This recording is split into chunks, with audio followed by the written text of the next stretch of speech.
million other little things like that. Right. Well, I've got a question. But before that, just to tell everyone that some of our members who couldn't attend, they have sent some questions, but I think most of them were answered by what you guys asked. So my personal question is about what is the Axe Party's stance on doing trade with India? The reason is that most of our parties are pro-China, and India is now a leading economy. Very soon is going to become the fourth largest economy in the world. We saw that we had a moon landing yesterday, and rocket lab. What the Indian government has done is they've opened out space for private enterprise. We have rocket labs here. So, what is Axe Party's stance on doing business with India, and especially with the ruling party?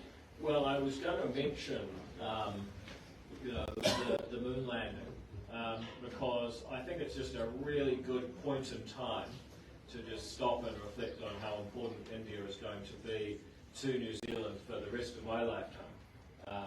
In terms of people, trade and investment, exchange with India is going to be crucial. And it's going to be crucial geopolitically because, frankly, we can't have one big and increasingly, I guess, how should we put this, undemocratic country that is, looking quite imperialistic and may well try and invade Taiwan and create real trouble. So diversifying to India is not just good for India, it's actually critical to New Zealand. How do you go about it? Well, I have to say I have some misgivings about the ruling party. I mean, I've got to say, when I saw their foreign minister come to Auckland and basically give a hagiography of the Prime Minister and the book about him, I don't know if anyone saw that, but I was astonished by it, frankly. I think most of the New Zealand politicians were. Imagine if Nanaia Mahuta went to India and gave a hagiography of Chris Hipkins. So look, I'm cautious about Modi and his party, but much more cautious about the CCP, so it doesn't get to the world.